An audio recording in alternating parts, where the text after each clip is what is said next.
la multimodalité chez Via Formation, c'est une histoire ancienne. C'est une histoire qui a commencé il y a maintenant une bonne dizaine d'années avec un premier travail collaboratif avec Hyperia sur des actions de qualification pour la formation d'employés familiales. Alors, c'était de l'auto-formation en partie, puisqu'il y avait des temps synchrones et des temps asynchrones, donc effectivement des temps de tutorat, qui à l'époque étaient menés avec Skype pour les temps de tutorat. Les étapes clés de la multimodalité, après cette étape de FOID, ça a été de réfléchir à comment optimiser l'individualisation des parcours. Et pour individualiser les parcours, il faut effectivement mettre en place de la multimodalité. Le cheminement s'est fait avec aujourd'hui un développement autour des outils du 2.0. L'intérêt de mettre en place, en l'occurrence, on a fait le choix de travailler plutôt avec les Google Apps, donc les applications de Google, c'est effectivement de pouvoir permettre de travailler à distance avec de la mutualisation, avec des échanges, avec du collaboratif.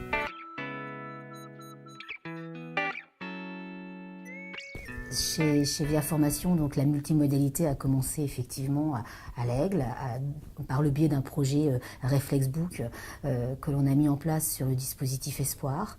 C'est un projet qui consistait à revisiter notre démarche d'élaboration de projets professionnels pour intégrer les usages et les outils du 2.0 dans le cadre effectivement d'un dispositif d'élaboration de projets professionnels.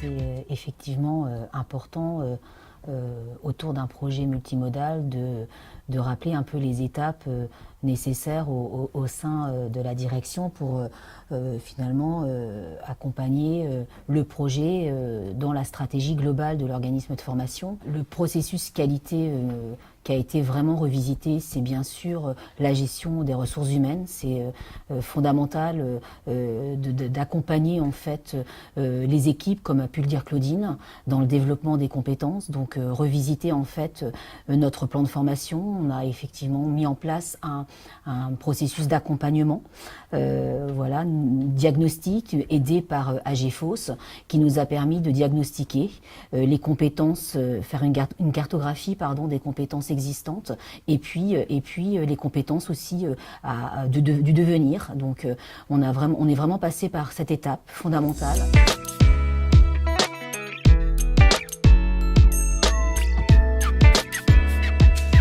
On projette toujours un projet, on anticipe, donc on projette effectivement des solutions et puis en fait ça se passe pas tout à fait comme ça et puis ça se passe un petit peu comme ça aussi. C'est-à-dire que voilà, on a des belles surprises, on a aussi des réajustements. Je pense qu'on a beaucoup mis l'accent sur la technique au cœur des problématiques réelles, donc nos systèmes d'information. Donc quand je parlais tout à l'heure de stratégie et de système qualité, on a beaucoup mis l'accent parce qu'on est un organisme de formation sur l'accompagnement des hommes, c'est-à-dire les usages. Et on voit aujourd'hui que les formateurs vous disent que non, il n'y a pas de problème d'usage, c'est parce qu'on a accompagné les usages. Et ça, je suis ravie d'entendre ces témoignages. Ces petites applications. Voilà, Anthony, t'as pas des trucs sur Internet? Ah bah oui, j'ai des projets. Alors, la multimodalité, au niveau de l'impact, c'est surtout un impact auprès des équipes, parce que finalement, entre ce qui est mis en place, ce qu'on souhaite mettre en place, et puis ce qui arrive auprès des équipes, il peut y avoir aussi un petit décalage. Voilà.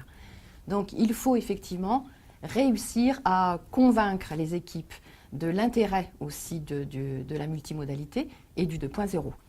Donc, on a fait appel à des spécialistes, des chefs de projet en numérique au niveau de la multimodalité pour accompagner les équipes pour passer le cap, tout simplement. Donc mon rôle de facilitateur, on va dire de médiateur un peu de la technologie, alors c'est un peu le côté vulgarisant puisque la multimodalité c'est beaucoup d'outils et si on reste sur juste de l'outillage, ça n'a pas d'intérêt particulier ni pour l'apprenant ni pour le formateur. Ce qui est intéressant, c'est de la vulgariser et d'en trouver des usages pédagogiques. Donc on va dire que je reste en veille sur les outils pédagogiques et trouver à chaque fois un usage qui peut être utile en formation, aussi bien pour l'insertion que pour le qualifiant, puisque les besoins des fois ne sont pas tout à fait les mêmes. Trouver les usages pour les formateurs est pas forcément évident au premier abord, puisque quand ils découvrent l'outil, c'est une découverte déjà, donc il faut déjà faire la prise en main. Donc c'est plus simple de leur proposer un premier usage pédagogique, de manière à ce qu'ils prennent en main cet usage, qu'ils testent par eux-mêmes. Et effectivement, pour la plupart, quand ils ont testé, après, il leur est beaucoup plus facile de proposer d'autres usages du coup, auxquels on n'avait pas forcément pensé de premier abord.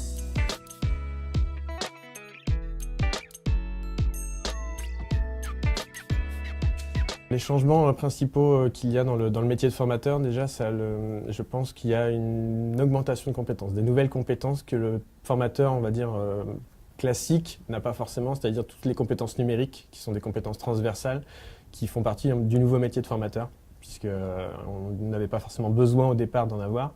Je pense que maintenant, elles sont essentielles et on doit monter en compétences sur ce champ-là. Donc par rapport à ça, on trouve quelques freins forcément par rapport à la technologie, parce que c'est pas évident déjà de prendre en main de la technologie lorsqu'on n'en avait pas besoin actuellement. Mais le frein le plus important, c'est pas forcément celui-ci. Je pense que le frein est aussi la peur de trouver des outils que ce soit chronophages.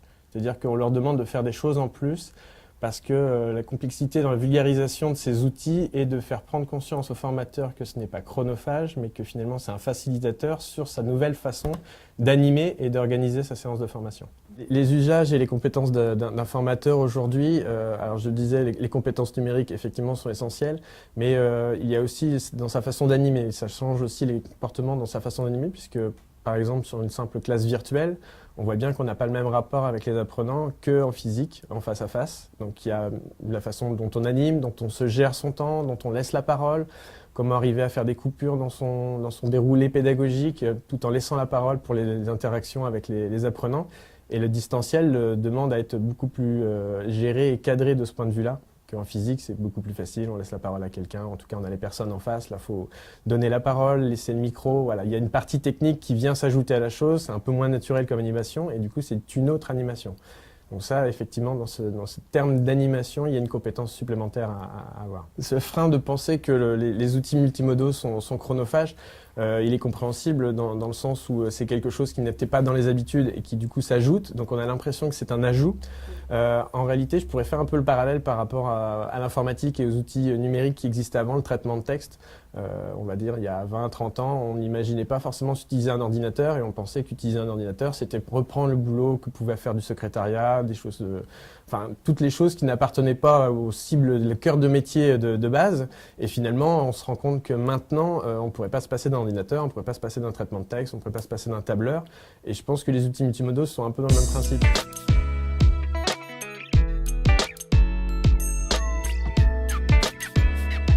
L'entraide des équipes, oui, elle existe. Et puis de plus, je suis aussi sur l'accompagnement. J'ai également, 4 référents multimodaux sur nos 15 antennes pour pouvoir un petit peu avoir des référents sur les territoires. Et puis, on a récemment aussi mis en place des sortes de webinars en interne, justement, qui a lieu une fois la semaine, de manière à pouvoir justement accompagner ce déploiement et ces utilisations de ces nouveaux outils. L'accompagnement des apprenants est un peu différent du coup de l'accompagnement des formateurs. On va dire qu'on les voit pour pouvoir mettre en place les outils du numérique et principalement, généralement, eux ont beaucoup moins de freins que les formateurs, ils sont plus dans l'utilisation, à part les quelques personnes qui, bien entendu, subissent la fracture du numérique et qui, eux, ont plus de difficultés puisqu'ils n'ont pas se toucher en direct avec les applications numériques. Mais sinon, dans l'ensemble, ils sont plutôt très friands de ça puisqu'ils l'utilisent au quotidien du fait des smartphones, des tablettes qui sont de plus en plus répandus. Alors, ils sont plutôt contents de l'utilisation de la multimodalité à Via Formation, sachant que ce qu'il faut quand même les accompagner, c'est plutôt sur le côté professionnel et personnel, puisqu'ils ont une utilisation du numérique et des outils type Facebook, Twitter, etc., du point de vue personnel. Alors là, on veut bien l'utilisation côté professionnel et prendre un peu la maîtrise de leur identité professionnelle, justement avec Internet et les outils du numérique. La multimodalité, sur une journée type par exemple, je vais plutôt l'utiliser en 2 temps. Les stagiaires les apprenants ou les stagiaires vont travailler le matin sur une séquence pédagogique, sur un thème, plutôt en autonomie, avec une consigne, avec l'outil informatique que nous offre le 2.0 notamment. Ils vont devoir travailler à la fois sur cette séquence pédagogique et mettre en place et créer une présentation, voilà, via le 2.0, qui sera retravaillée dans un second temps, plutôt l'après-midi, à travers une présentation globale, voilà, où les apprenants vont présenter aux autres leur travail.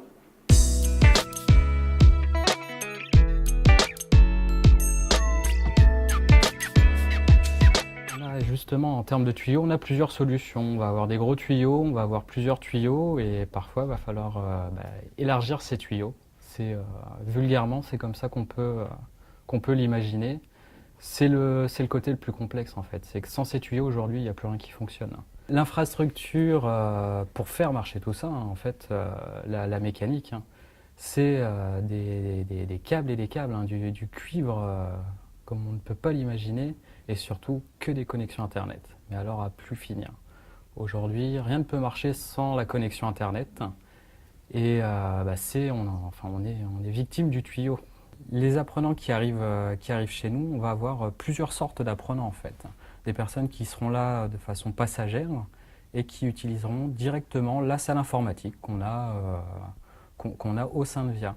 Et ensuite, en fonction des formations, en fonction des cursus, on va dire, plus ou moins, on va avoir de l'équipement de l'ordinateur portable, surtout sur les sites délocalisés, où il n'y a pas d'antenne fixe via formation, jusqu'à la tablette, qu'ils peuvent amener, voire même des fois en entretien d'embauche, pour pouvoir prendre des notes. Et il faut quand même se souvenir que du coup, on a besoin d'avoir une connexion Internet partout. C'est la problématique, sauf qu'on ne peut pas avoir de connexion Internet dans la rue ou comme ça. C'est plus complexe déjà. Quand ils viennent chez nous, c'est différent. C'est nous qui mettons à disposition le matériel adéquat. C'est ce qu'on disait, donc PC fixe, ordinateur portable ou la tablette. Et bien, lorsque les apprenants n'ont pas de connexion Internet, n'ont pas l'outil informatique chez eux, ne remplissent pas, on va dire, les prérequis, ça nous arrive même en ce moment, on va dire, sur certaines formations, soit on met à disposition un ordinateur portable avec un contrat de prêt parce que la personne a Internet mais pas l'équipement adéquat, soit ils reviennent directement dans le centre de formation le plus proche pour suivre la formation à distance et être au même niveau, dans la même situation que tous les autres apprenants. Au niveau de chez VIA Formation, les difficultés que l'on a pu rencontrer, en fait, c'est la migration des usages et la migration aussi de notre parc informatique en tant que tel.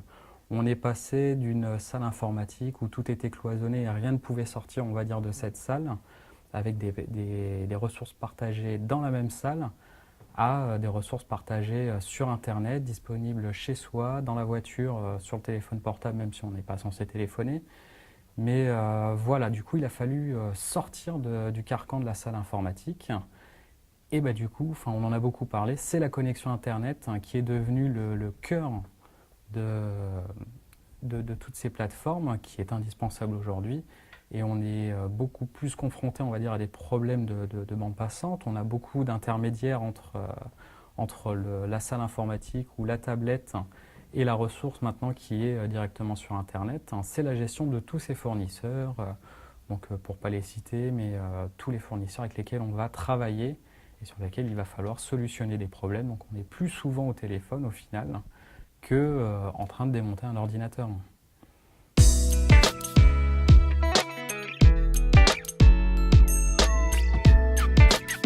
Le numérique est une obligation.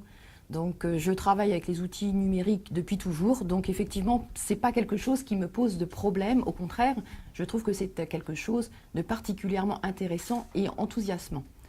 La seule chose c'est qu'il ne faut pas baisser les bras puisqu'on va vite se faire attraper et qu'il faut continuer et trouver encore de nouvelles idées, toujours en lien avec le numérique. La prochaine évolution au niveau des outils du Web 2.0, ce serait de développer le travail en collaboration, notamment pour les apprenants, qu'ils puissent tous travailler en même temps en étant sur des sites différents. Mon ressenti sur l'accompagnement et le déploiement des outils multimodaux à VIA Formation, alors, c'est un ressenti, je pense que l'entreprise est vraiment très flexible, très innovante et du coup de ce point de vue-là, les collègues sont très réceptifs par rapport aux outils multimodaux malgré tous les freins qu'ils peuvent avoir. Ils sont suffisamment réceptifs et dans l'accompagnement de ce projet pour pouvoir monter en compétences pour ceux qui sont plus en recul. Et puis pour les autres, on va dire qu'il y a quand même cette curiosité naturelle du formateur qui aide à prendre en main ces outils. On voit aujourd'hui que les formateurs vous disent que non, il n'y a pas de problème d'usage, c'est parce qu'on a accompagné les usages et ça je suis ravie d'entendre ces témoignages. Toutefois effectivement ça ne s'arrête pas là.